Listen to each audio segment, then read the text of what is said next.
পরে মনে করেন যে তার যে ওই যন্ত্রটা লুঙ্গির তো সিরামিরা লুঙ্গি সিরা দিয়া ওই যন্ত্রটা বের হয়ে রয়েছে। এখন ওই যন্ত্র দেখা তো আমি পুরো অবাক যে তার যে যন্ত্র তার কাছে তো আমার জামাইয়ের এটা কিছুই না। আমার জামাইয়ের 4টা আর ওর একটা, এরকম একটা অবস্থা। পরে আমার দেখে প্রচুর লোভ হইলো যে এই জিনিসটা পাইলে না জানি কত মজা লাগবো। এই জিনিস চিন্তা করে দেখলাম কি বাড়িতে কেউ নাই। এই চিন্তা করে আমি পাগল তো ঘুমায় রয়েছে ওখানে, খাওয়া দাওয়ার পরে পাগল তো পাগলই বুঝে নিত। তো আমি নিজেই তার উপরে উঠে আমার কাপড় জামা খুইল্লা আমি তার উপরে উঠে ওগুলা করা শুরু করছি। প্রায় আধা ঘন্টা 1 ঘন্টার মতো করছি। আমার বিয়ে হয়েছে আজকে কয় মাস, 1 বছর আর কি। আমার বিয়ে হওয়ার 3 মাস পরে আমার স্বামী আমার রাইখা ঢাকাতে চলে যায় কাজকাম করার জন্য। তো ঢাকা চলে যায়, আমি ওরে বললাম যে তুমি যেহেতু গার্মেন্টসে চাকরি করবা আমারও নিয়ে যাও। পরে যাই হোক, ও আমার কথা আর শুনলো না, ও ওর মতো চলে গেল ঢাকাতে চলে গেছে। ওর মতো থাকতেছে ঢাকাতে, প্রায় 5-6 মাস হয়ে যায়, ও আসে না। তো পরে কি করব, আমার তো আর ভাল লাগে না, না পারে নিজে ঝাল্লাও মেটাইতে পারি না। না পারে গেলাম বাপের বাড়ি যাওয়ার পরে হইলো কি জানেন, যে আমি যে রুমে থাকি তার সাথে রুমে আমার একটা পাগল ভাই আছে। তো তারে আবার আটকায় রাখে, সে আবার চিল্লাফিল্লা করে, ঠিক মতো ঘুম হয় না, এমনিতেই থাকে মনটা নষ্ট হইয়া। আর আমার ওই পাগল ভাই চিল্লাচিল্লি করে। তো সে আমার আপন ভাই না, আমার খালাতো ভাই, সেটা পাগল। তারে ওখানে শিকল দিয়ে আটকায় রাখে। আটকায় রাখার পরে মনে করেন যে তারে এখন একদিন বৃষ্টি পড়তেছে, তো আমি ভাবলাম যে বৃষ্টি পড়তেছে, ওরে কি আজকে কেউ ভাত টাত দিল কিনা, আমি একটু ফুসকি দিয়া দেখি। তো ফুসকি দেওয়া দেখলাম, দেখার পরে দেখি যে হ্যাঁ ভাত দিছে, তো খাইছে। কিন্তু তার সাথে তো আরেকটা জিনিসও দেখছি আমি। এখন আপনাদেরকে কিমনে কই যে তার সাথে যে আমি এমন একটা জিনিস দেখছি যেটা আপনাদেরকে বইলা বুঝাইতে পারবো না। পরে মনে করেন যে তার যে ওই যন্ত্রটা লুঙ্গির তো সিরামিরা লুঙ্গি সিরা দিয়া ওই যন্ত্রটা বের হয়ে রয়েছে। এখন ওই যন্ত্র দেখা তো আমি পুরো অবাক যে তার যে যন্ত্র তার কাছে তো আমার জামাইয়ের এটা কিছুই না। আমার জামাইয়ের 4টা আর ওর একটা, এরকম একটা অবস্থা।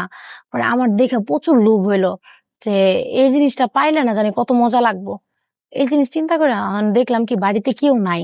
এই চিন্তা করে আমি মানে পাগল তো ঘুমায় রয়েছে ওখানে, খাওয়া দাওয়ার পরে পাগল তো পাগলই বুঝে নিত। তো আমি নিজেই তার উপরে উঠে ওগুলা করা শুরু করছি। প্রায় আধা ঘন্টা 1 ঘন্টার মতো করছি। আমার জামাইয়ের এটা থেকে এটা যে এত টাইট, এত মোটা, এত মজা লাগছে, আপনাদেরকে বইলা বুঝাইতে পারবো না যে কত মজা পাইছি আমি তখন। মজা পাওয়ার পর, মজা টজা করার পরে মনে করেন গোসলখানায় গিয়া গোসল টোসল করে আসছি। আমার পরে 2-3 দিন ভালোই গেছে, কিন্তু 2-3 দিন পরে আমার তো আবার মনে চাইতেছে। আমার তো আর সহ্য হইতেছে না, আমি কেমনে থাকি, কেমনে কি করি, এরকম চিন্তা ভাবনা কইরা মনে করেন আমি রাতের বেলা আবার গেছি ওর রুমে গিয়া দেখি যে রুমের মধ্যে ওর হাত পা বাঁধা, ও খাটের মধ্যে শুয়ে রয়েছে। পরে শুয়ে তো রয়েছে, কিন্তু ওর যন্ত্র একদম তার কাটার মতো দাঁড়ায় রয়েছে। মনে হইতেছে কি যে যদি এটার ভিতরে দেই তখনই মনে একদম খায়া ফেলাইবো, এরকম অবস্থা। পরে আমি আবার হইলা ওর উপরে উঠি। ওইটা আমি নিজের জ্বালা নিজে ওইটার উপরে উঠে মিটাইতে মিটাইতে হঠাৎ করে আমার ওই পাগল ভাইয়ের ঘুম ভাঙিয়া যায়। ঘুম ভাঙিয়া যাওয়ার পরে সে আমার আপু আপু আর একটু জোরে দাও, আপু আর একটু দাও না। পরে আমি দেই, দেওয়ার পরে মনে করেন আমার যখন এটা শেষ হয়ে যায় 1 ঘন্টা পরে, পরে আমি ওরে বলি যে তোর সাথে আমার যা হয়েছে এটা কিন্তু কারো বলবি না ভুলেও। না না, কাউরে কম না, তুমি আটু দাও না। পরে এরকম করে প্রায় 1 ঘন্টা পর্যন্ত থাকছি। থাকার পরে মনে করেন ভালোই যাইতাছে। কিন্তু তারপরের দিনই আমার শ্বশুর বাড়ি থেকে লোকজন আসার কথা আমাদের বাড়িতে আর কি আমার নেওয়ার জন্য। আমার স্বামী ঢাকা থেকে আসছে, তো আমার নিয়ে যাওয়ার জন্য আমার শ্বশুর বাড়ি থেকে লোকজন আসছে। লোকজন আসার পরে মনে করেন যে আমার লোকজন সবাই সব বাইরে আর কি, বাহিরে খাওয়া দাওয়া করে সবাই বাহিরে আইছে। বাহিরে আসার পরে মনে করেন যে কথাবার্তা বলতেছে সবাই। এখন এর ভিতরে আমিও আসছি। আসার পরে আমার পাগল ভাই আমারে বলতেছে আফা আফা আফা। আমি কি ওই যে কালকে তুমি আমার উপরে উঠে যে যেরকম করছিলা না, এই যে বইয়া এই জায়গায় বইয়া এটার মধ্যে দিয়া যেমন যেমন করছিলা না, আজকে ওইটা ওরকম করো না, ওরকম করো না। তখন তো আর কারো কিছু না বুঝার বাকি নাই, সবাই তো সব বুঝা গেছে। সবাই সব বুঝা দেওয়ার পরে তো মনে করেন আমার জামাই আমার ওখানে দাঁড়ায় একটা চর মারছে, মেরে বলতেছে তোর মতো বউ আমার লাগবো না। যে কিনা নিজের পাগল ভাইরে ছেড়া দেয় না, তার মতো বউ আমার লাগে না। তারপরে কি যে আমার বাপের বাড়ি ফালাই রেখে গেছে।